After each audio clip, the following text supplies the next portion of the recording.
Thank you, Carl, and good morning, everyone. Greetings from Hamburg, Germany. My name is Stefan. I'm with DFN-CERT here in Hamburg, Germany, and I'll be your presenter for today. Thank you so much for joining, everyone. We have been having lots of webinars in recent months, and we're really glad that you join over and over again. So let's jump right into today's topic, which will be CyberChef. But before I jump into the presentation, I'll switch off my camera just for the sake of bandwidth. So there we are. So today's topic, as I said, is CyberChef, which is a tool which has been released, I think, some 5 years ago, and I've been using it quite heavily as of late. And I know many of you are too. But it's a very complex tool, and there's lots of functionality built in. So our thought was to just give you a presentation of this tool and really a demo. So I don't have many slides today. So the goal for today is to really show you the tool as we work on it. So the road ahead, we do have another 5 webinars coming up, today being the first one. As I said, CyberChef demo. And then we'll have 2 more talks on memory analysis, which will be held by Klaus next week, I think it is. And then Toby will take over for 2 more talks on the topic of persistent storage forensics. So this is the road for the next 5 webinars. Okay, as in the announcement, we said the CyberChef calls itself the Cyber Swiss Army knife. And so what does it do? And it was developed by GCHQ, I think, as I said, 5 years ago, and put into the public domain. And I just read it from the website here because it's a nice explanation. So CyberChef is a simple, intuitive web app for carrying out all manner of cyber operations within a web browser.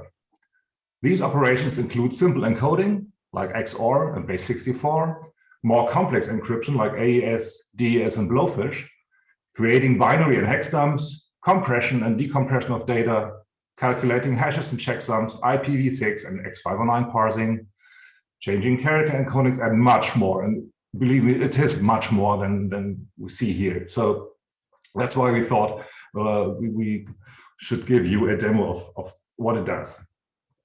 If you've never heard about GCHQ, you can think of it, it's an organization, you can think of it as being the equivalent, the British equivalent of the American NSA.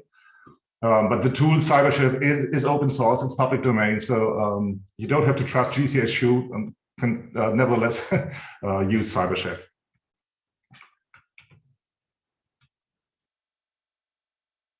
So why CyberChef, you might ask? Well, first of all, there's lots and lots of operations within a single application, and yes, it's I don't know how many exactly, but it's 300 or 400 operations all combined within a single application. In a web app, it has a powerful search engine built in, so you don't need to know all the operations, but you can just search for the things you're looking for, and I will show you how to use the search thing. You can combine operations into recipes. That's why they call this CyberChef, so chef in terms of the cooking chef. And all you need is a browser. You don't have to install anything. All you need is a browser, any browser. I'm using Chrome and Firefox a lot, but it should work with other browsers as well. You don't need any internet connection. It's completely client-side and offline. So if you don't trust GCHQ, you can put CyberChef into a virtual machine and disconnect from the internet, and it still works. So no one ever sees what you're doing with CyberChef, which is good. It's on GitHub, so it's completely open source and free. You can just download it. Nowadays it's a zip archive. Up until a few versions ago, it was a single huge HTML file which you downloaded, but they switched this to a zip file with an HTML file and a number of JavaScript. It's basically everything's JavaScript within CyberChef. And it's under active development. So they release new versions every now and then. So even the version I'm showing you today is not the most current one because they have released another one a few days ago. But I didn't switch to that version because I didn't want to break my demo for today. And everything you do within CyberShelf, you can be bookmarked and saved and shared with colleagues, which is one of the the real strengths of CyberChef. You can post to blogs, to Twitter, you can share it internally with your colleagues. This is especially useful if you do certain recurring tasks. So for example, if you do malware analysis a lot, analyze similar samples a lot, you can just bookmark things within CyberChef, which is great. Okay, and that should be it for the explanation part. And I'm now giving you a demo of CyberChef, and I'm sure we all know what that means. Giving an online demo. So you should all see my browser. Please let me know if you don't see the browser. So this is CyberChef. It's mainly 4 areas. If we start at the top right here, we have the input box. You can just type anything here. You can copy and paste. You can drag things from a file explorer, from your desktop. You name it. I usually drop files here or open file, but you can just put anything in here. The output box in the bottom right, this is the outcome of all the operations you do on the input. So right now, if I, for example, if I type anything into the input box, sorry, hello Jean, if I type anything into the input box, it will immediately be shown on the output box because I don't have any operation active right now. So the input and the output are identical. And as you saw already, as soon as I type anything, the output box will change at the same time. That's because there's a checkbox down here, the auto bag. So everything I do will automatically be operated on. It makes sense to turn this off, but we will talk about this a little bit later. On the left-hand side, we do have categories consisting of all the operations, which is the core functionality of CyberChef. So, as I said, it's, I don't know, a couple of hundred different operations. I will show you a number of them today to give you an idea on what you can do. And then in the middle, we do have the recipe area. So you can drag all the operations into the recipe area so that many operations are consecutively worked on your input. And most of the operations do have arguments and options, and I will show you a number of them, but by far not all of them. So this is basically, the demonstration basically is what I do on my day-to-day work, which is forensics and malware analysis. Okay. So let's quickly look at some of the simple features. For example, we have something here. The CyberChef tells you the input currently contains of 1 line and it's 11 byte long. Sometimes it's useful information, and especially when I highlight things like I do now, it even tells me the offset. So I highlighted 5 characters starting at byte 6 and ending at byte 11. It's not super sophisticated, but sometimes this is useful information, and it's down here as well. The input box also allows for multiple tabs. I could just add new tabs and have all the operations here, which right now are empty, working on all the tabs. But you can also open folders and files, which I regularly do, and we will see in a second. And we can clear the input, like when we need to run another thing. We do have some options here, but I never change any of these, but it's good to know them. You can change the theme from classic to dark, which I think looks nice as well, not for this presentation. We do have things like GeoCities, which does not look nice, but it is there if you like it. So let's go back to classic. And again, the other options I never change. Okay, then let's have a look and go look at some of the operations on the left-hand side. First of all, we do have favorites. So these are pre-populated. When you download CyberChef, these are the pre-populated favorite operations. I never use these actually, but it's good to have them. And there are things like from and to base 64, from hex to hex, hex dump, URL decode, which is quite useful when you do malware analysis. Regular expressions, I use regular expressions a lot. And even in this demo, so if you're unfamiliar with regular expression, it does make sense because the CyberShift will be much more powerful when you use regular expressions. As you can already see, once I mouse over one of these operations, you get a nice little description for every operation, which what happens. So from base 64, it tells us it's a notation for encoding arbitrary byte data using a restricted set of symbols. And for almost all the operations, they even include a link to Wikipedia with more explanation. If you want more about reading about hex dumps, for example, just click on this link and it will open Wikipedia for you. The next section is a data format. Again, hex dump, char code, decimal to binary, from binary. So there's lots going on, not only base 64, but base 32, base 45, base 58, you name it. And to activate an operation and to actually use it, you can either drag and drop this to the recipe area or just double click. So and immediately what I typed here in the input box a few minutes ago will be converted to base 64 down here. And as we can see here already, even the base 64, which is quite a simple operation, has a number of options. So apparently there's not only one definition of base 64, but there's different definitions. So many of the operations within CyberChef do have lots of options and operations and modifiers. You can all disable the operation. Then we have Hello again. We can set breakpoints. This is useful when you have lots of operations consecutively. You can just disable at certain points. The search bar, let's have a look at some of the others.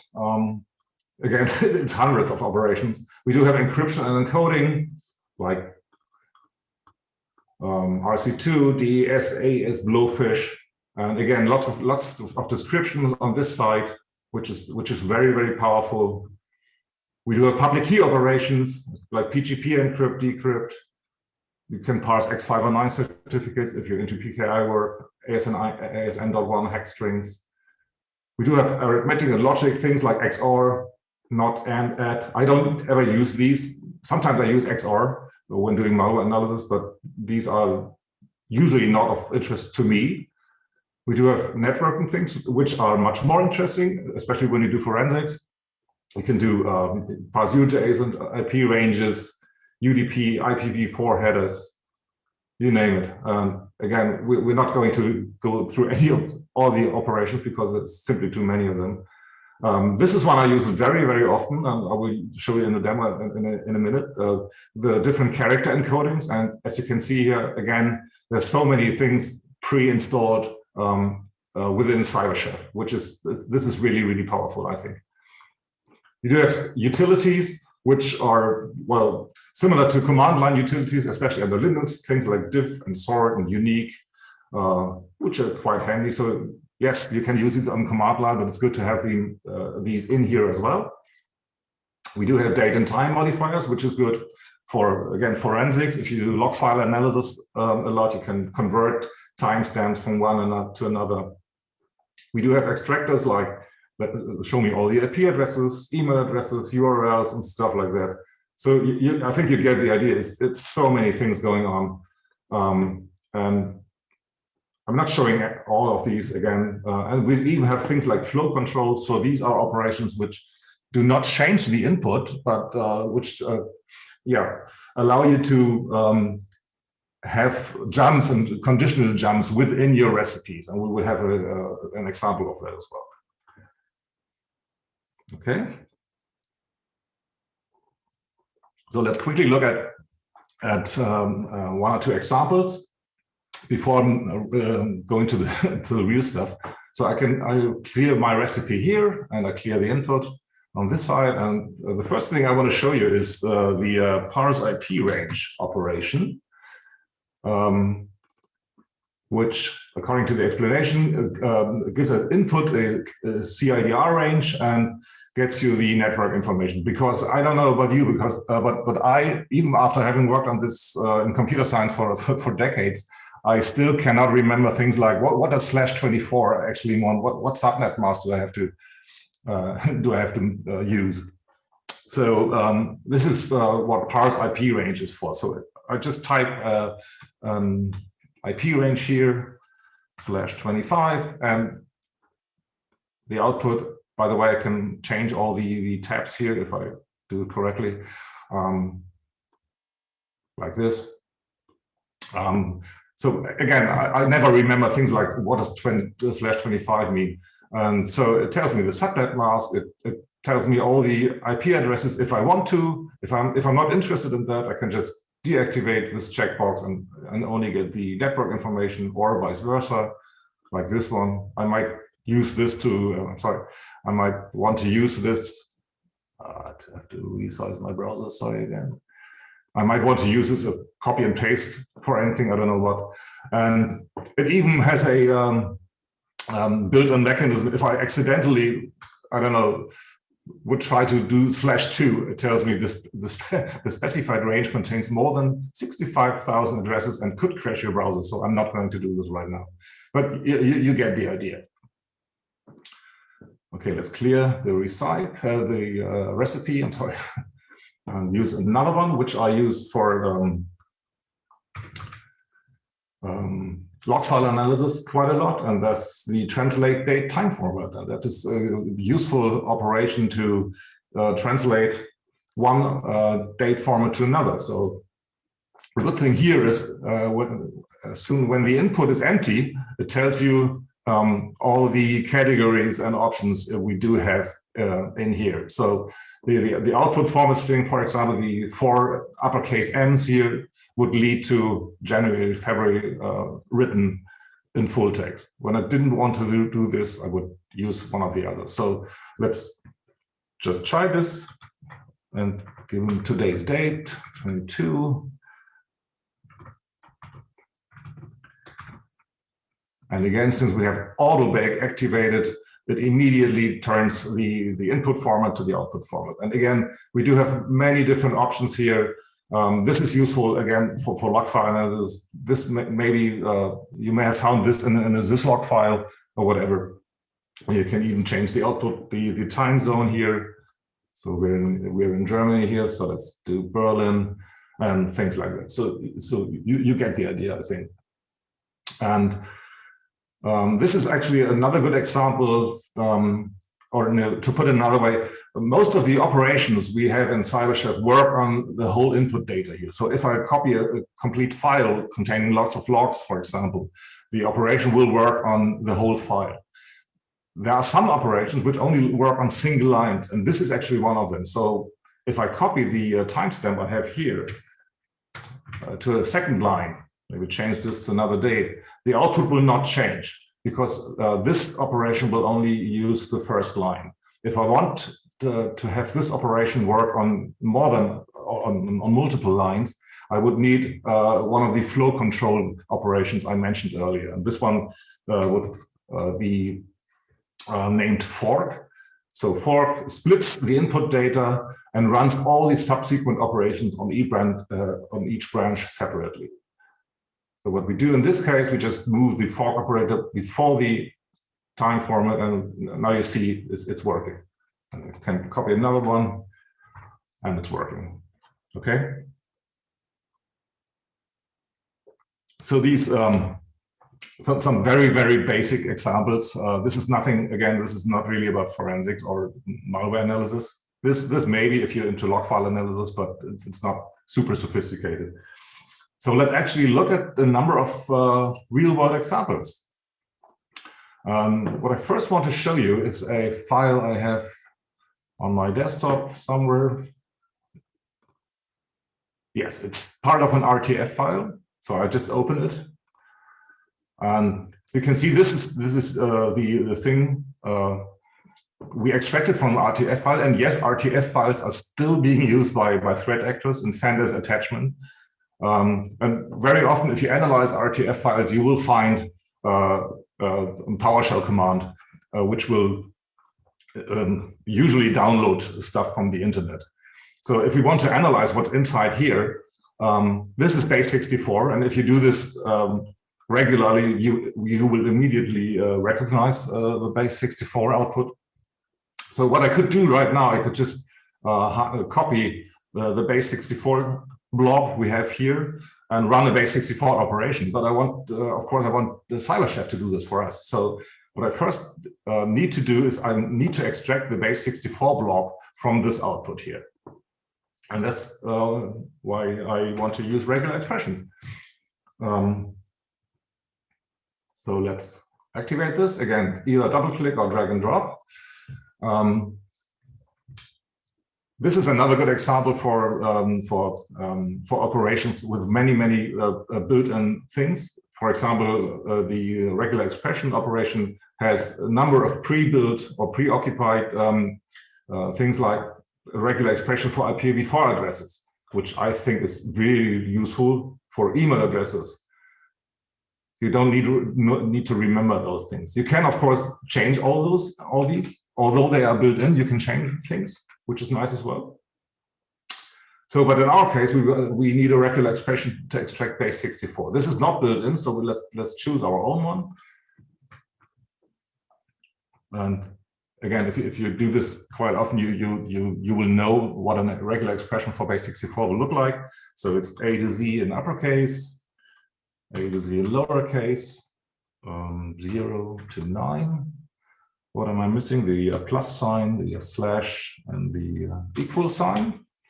And I need to provide Cybershelf with a length, of course. And I usually use 30 plus characters. And you can immediately see here the base64 blob will be highlighted, which is cool. So we know that this regular expression is a good one for this use case. You have to play around with the value over here a lot, because obviously there will be base64 blobs which are shorter than 30, but usually this works very well for me. But if I, for example, in this case, if I would choose 10, you will see here that PowerShell would match this regular expression, this encoded command string would match. So 10 is not a good value here. So let's go back to 30, but we don't want to highlight things. We want to extract the base64 blob. In this case, it is list matches from this operation. And there we have our base64 blob. And since we know that it's base64, let's do the operation. From base64, I double click on it and get the result. And if we look very closely, you can even read this. It says new object here. It says memory stream, and again from base64. So this is okay already, but I don't like it. I want this more readable for me as a human. So one way to do this would be to remove all the null bytes. So let's do this. Double click on it, and there we are. This looks much better, doesn't it? We have this base64 string. It tells us we do have a gzip compression as an operation. But actually, I'm not going to use the remove null bytes here, because it is one way to do it. But for me there's a better way, because so I'm going to remove these by just double clicking or dragging to the left. So we have one step before. The reason why these dots are in here is because of the character encoding. Because the standard character encoding usually is UTF-8. But if you do this quite often, you will recognize this, that it's a different character encoding. And of course, CyberChef has an operation for changing character encoding. And again, if you do this quite often, you will know that it's UTF-16. So let's just search for the operation. And one of the very powerful things within CyberShelf is you don't have to remember what the operation actually is called within CyberShelf. So I just type UTF because I know I'm looking for something UTF, and it shows me all the operations which are somehow related to UTF. And in this case, I want the decode text operation. So I don't have to remember that it's called decode text. All I need to know is I want UTF, show me something.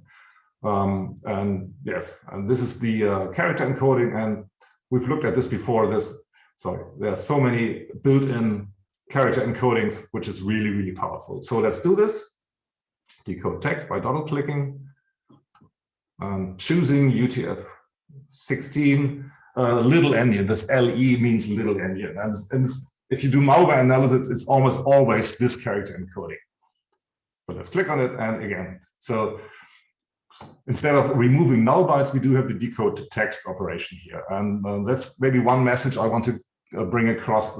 Even within Cyberchef, there's always multiple ways to do things and which lead to the same results.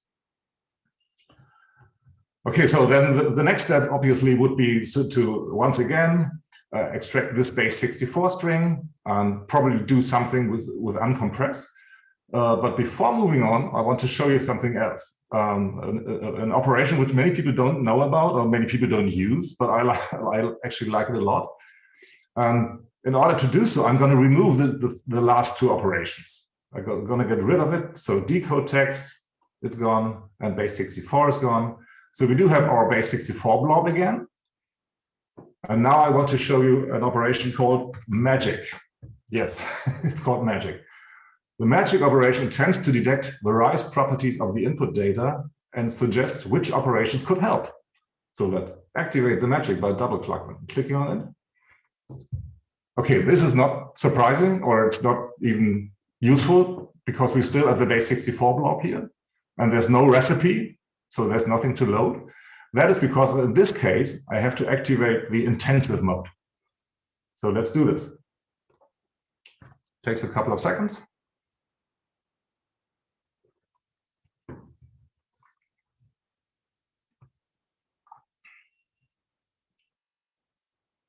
You can probably hear my laptop becoming louder, and there we are.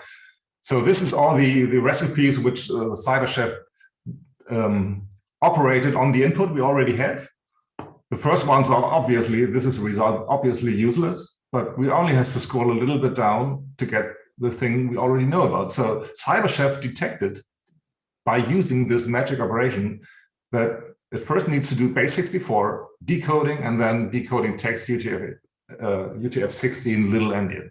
So this, I think this is really, really useful. I use this quite often when I'm unsure as to what my input data actually is.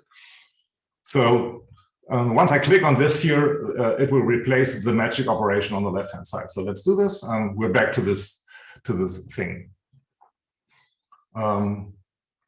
Let's continue. So I want to go the next step because we're still analyzing this. So I once again need to extract the base 64 string here. So let's just copy the regular expression from up here and give it another one, regular expression, double-clicking, we'll add it below. Oh, by the way, there's no way within Cyberchef to copy recipes. So I could just copy the regular expression, but there's no functionality because I would be moving this operation, not copying it. So that's why we have to activate this regular expression and all the others again and again. So this looks good, but we don't want to highlight the matches, but list the matches. Again, from base 64. Let's double click on it. And this looks different. We already know, because we've looked at the snippet 2 steps before, that this is gzip compressed. But if we didn't know, we could ask Cyberchef to detect this for us. So there's an operation called detect file type. So let's activate it by double clicking it. And it immediately tells us this is gzip compressed, which I think is really, really, really powerful. I use this a lot. So we now need to g-unzip this. So it could either just disable this operation or get rid of it, which I prefer, but it doesn't matter. And then we have g-unzip and another result. Okay, so you get the idea. By the way, I can maximize the output in this way. So this is something more readable. There's obviously some kind of script with some file name in here and another base 64 blob. And again, I want to show you because I think it's so impressive, I want to show you the magic operation once more. So let's get rid of the g-unzip operation and let's get rid of the from base 64.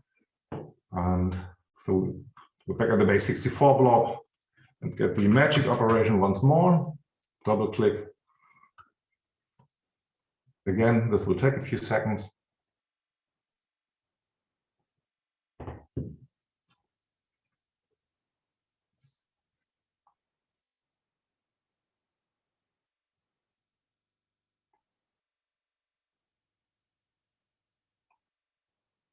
Yes, you were almost there.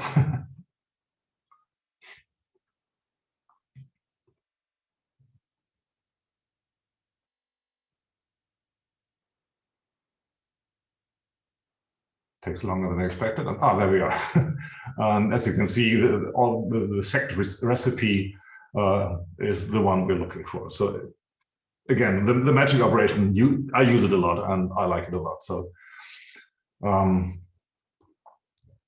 so how are we doing time-wise? Yes, I'm going one step further in this case. So again, we have another regular expression here, another base 64 blob. So we need our regular expression once again before moving on. Paste it in here. What's going on?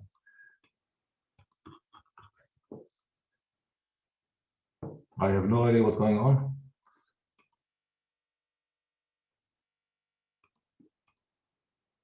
I think my browser has just decided. I'm sorry about that. I'm trying to.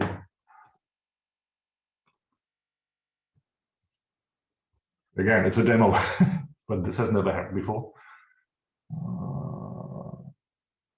Gonna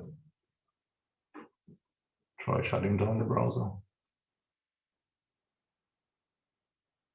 I'm sorry about that, guys.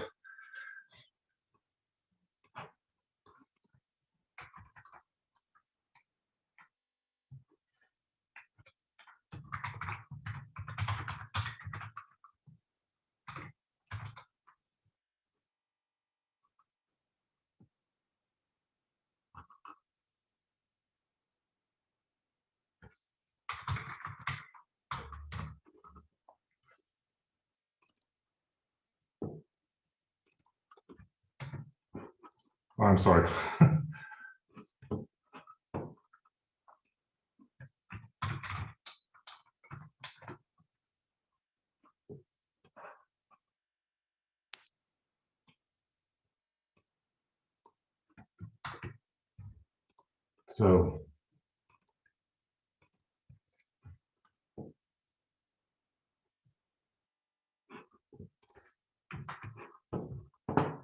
So back again, I hope you can see the browser again. I'm really sorry, I don't know what happened there.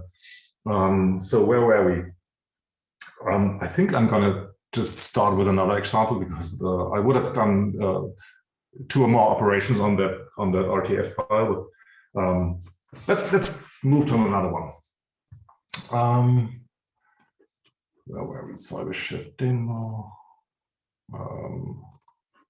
This one, yeah. Again, this is a real world example. I don't remember the malware family, but this is again real world. So again, we do have a huge base 64 blob here. It tells us it uses the deflate compression. So yeah, let's do the regular expression thing again in order to extract the base 64 thing. Again, A to Z 0 to 9. Cross slash. And give it a length. Yes, there we are. That sounds good. Again, and we remember that we need the deflate and inflate operation at the next operation. First from base 64, and then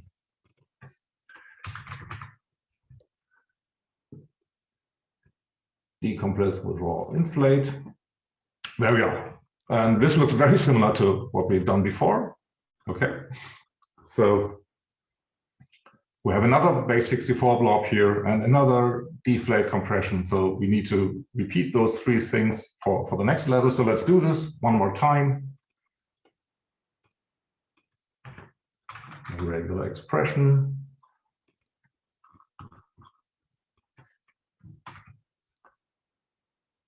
I don't want list matches. I need another base 64 decoding. And I need another raw inflate operation. And oh dear, again a base 64 blob and compressed. So this is actually something we see very, very often. So we have multiple layers of obfuscation. And we don't know how many yet. So we would need to copy and paste these three operations. First the regular expression, then the base 64, then the raw inflate, over and over again until we get to the result we want to have. So clearly there must be something more than at the end of this process than the base 64. There needs to be some script or anything which we want to find out. So we would need to repeat those three steps over and over again. And as I said, we cannot tell CyberChef to copy and paste these operations. So we need to manually do things until we're at the end. So why don't we tell CyberChef to repeat those operations for us by using a thing called flow control, as I said earlier. So what I will do right now, I will remove these last three operations. So the raw inflate moves away, the from base 64 moves away, and the regular expressions. So we're back to those three things which we want to repeat. And this is something we can do with CyberChef when using jumps and labels. So let's just search for this.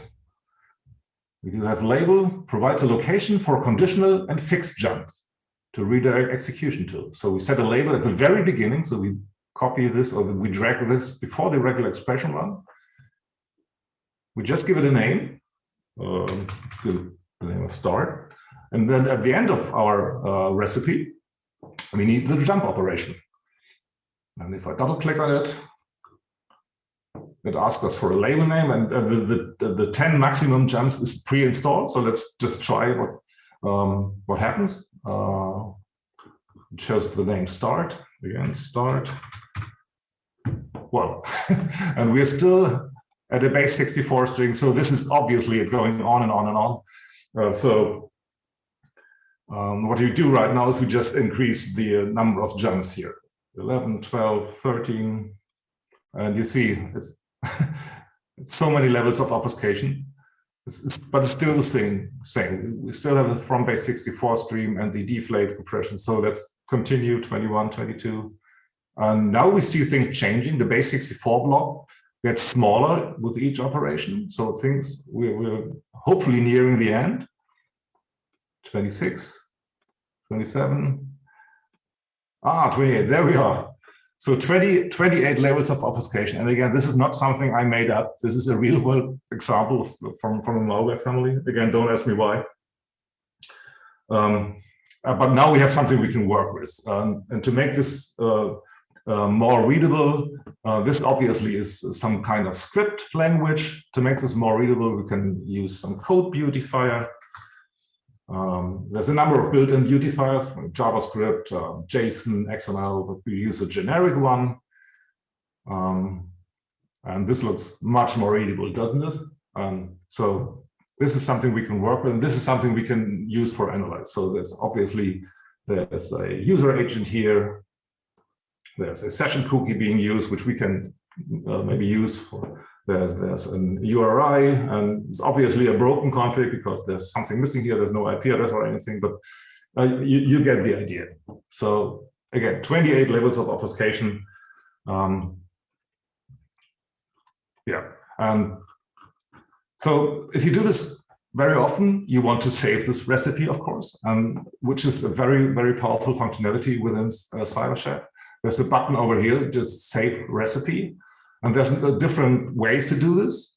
You can just use the chef format or two different JSON representations. I like the compact JSON a lot. So what you could just do, you could copy this, send this to your colleagues, for example, blog about it, put it on an internal wiki, whatever, so that others can use this recipe as well.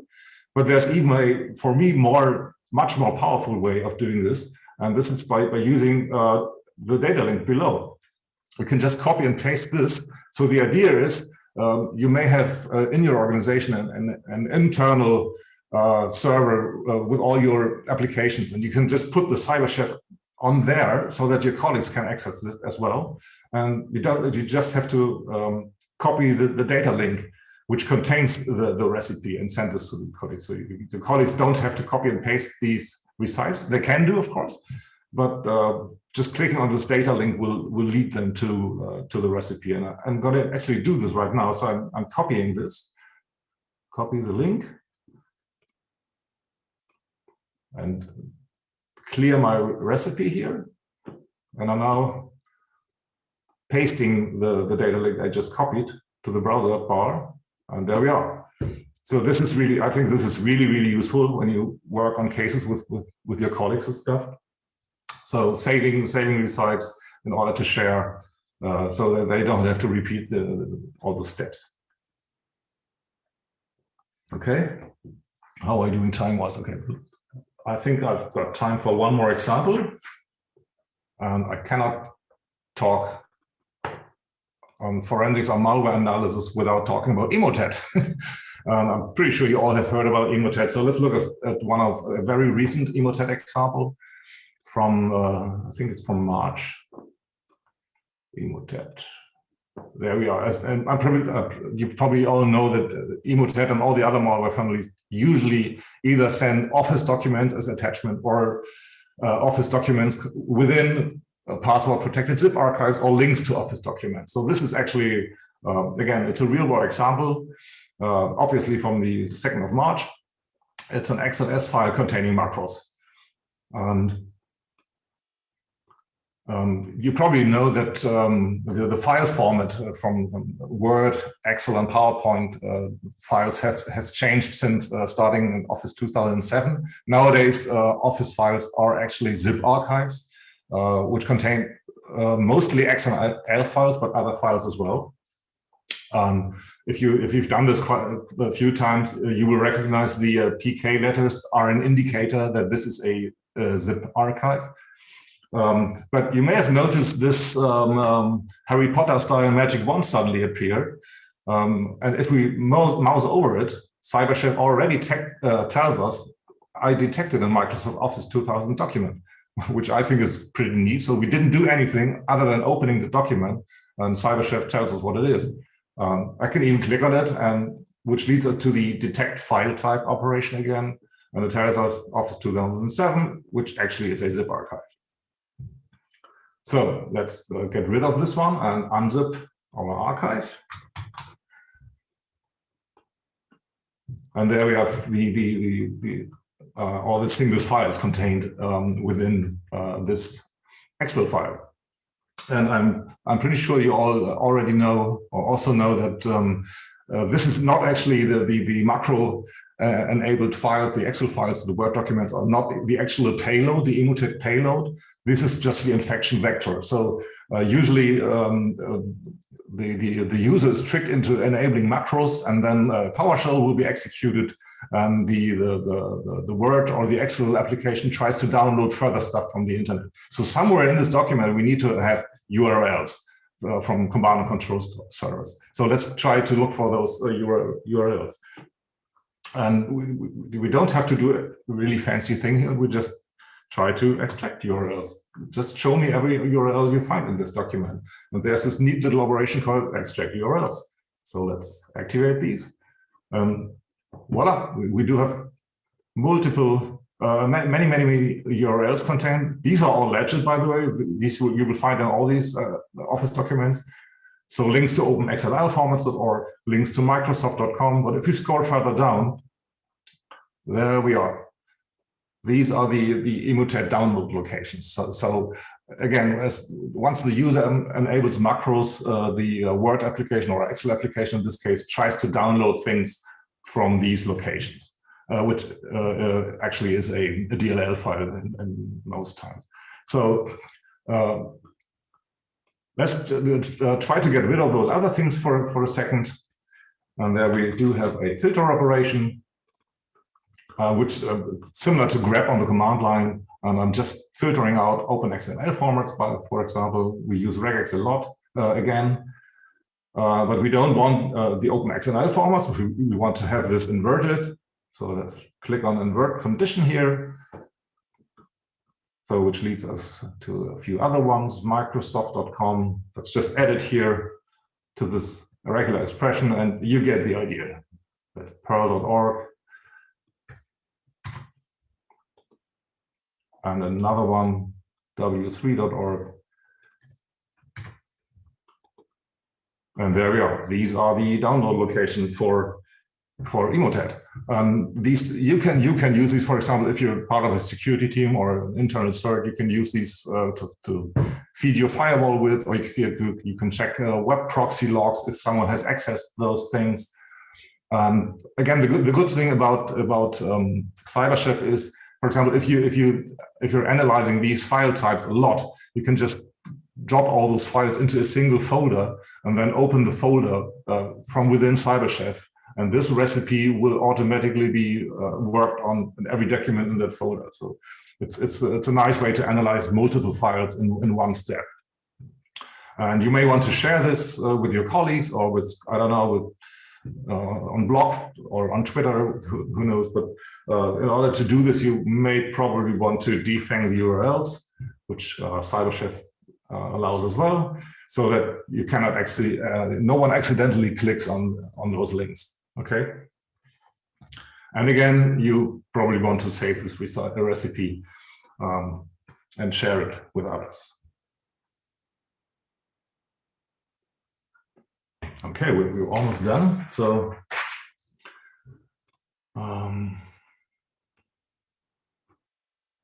maybe to sum up a few fun things as well, you can, for example, you can generate QR code with Cyberchef, which I think it means nothing forensically relevant, but I don't know. It's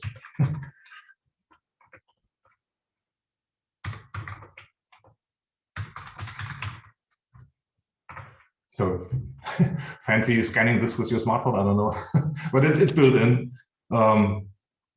There's even things like Enigma machines. So if you fancy working or playing around with Enigma or Bomb or whatever, it's there. It's in Cyberchef. You get the idea. It's so powerful, and I like it a lot. There's things like Morse code. Don't ask me why, but it's there. And there's even a couple of random number generators built in. Sorry about this. So there's a pseudo-random number generator, and there's a very special one based on an XKCD comic. But I'm not going to show you. Please try to find out yourself. It's quite funny, I think. Yeah, which brings me to the end of this demo, actually. So if you've never, one more hint maybe, if you've never played around with Cyberchef and want to start using it, my recommendation would be to download this zip archive, and you will find the download link in the presentation. The slides will be shared afterwards, of course, as will the recording of this video. And then just click on About Support up here in the top right, which opens up a small FAQ. And the first question, what sort of things can I do with Cyberchef? So there's a number of recipes built in, and you just can click on one of those and play around with if you're new to Cyberchef and want to get familiar with it. So just click on one link, and you do have the recipe, and you do have input and output. And this, by the way, is a nice example because Cyberchef also allows for the use of registers, which can be quite handy, and yeah, and other things. Okay, so sorry again for the interruption in between. I don't know what happened. So let's get back to our presentation.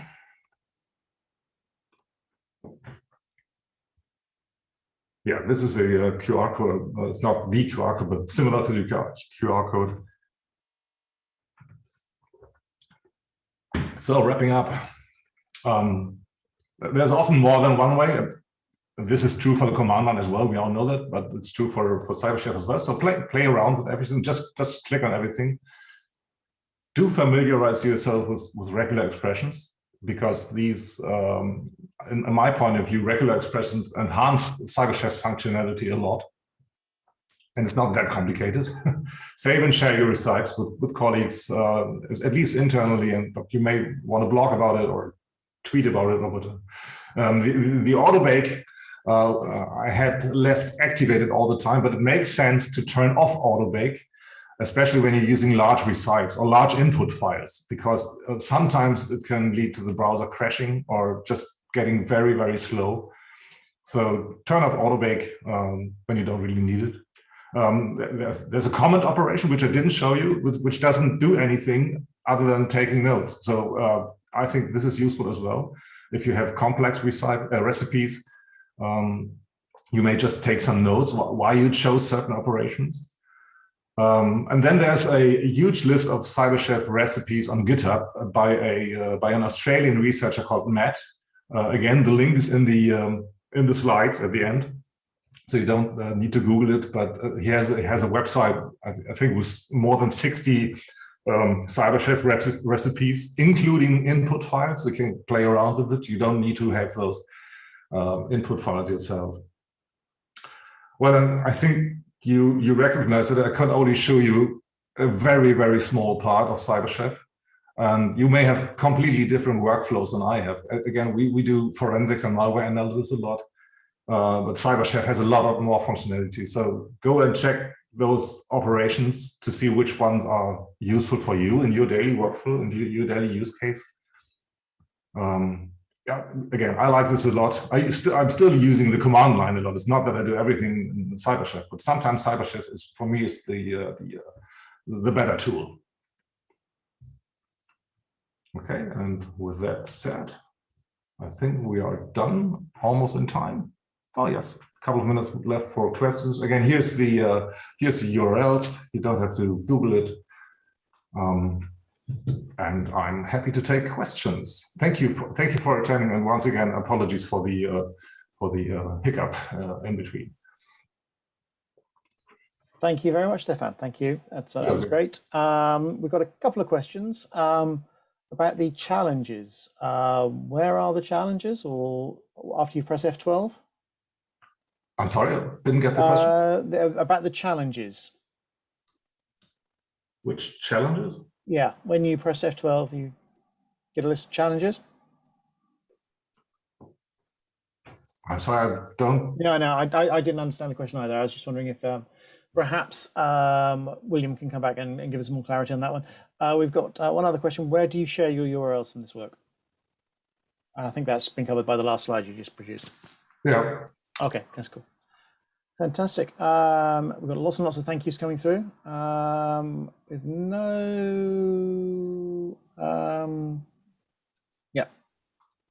other questions coming through at the moment. So we'll call that a day. Thank you so much. And I'm just going to stop the recording. We'll process it a little bit, clean it up a little bit, and we'll post it out very shortly. And thank you all for attending. And thank you very much, Stefan. It's really interesting to see how that tool can help understand what's going on. Yes, I hope so. Thank you, Carl, for hosting this meeting. And thank you, everyone, for attending and for showing up again and again. Okay, that's great. Thank you so much, everybody. Thank you.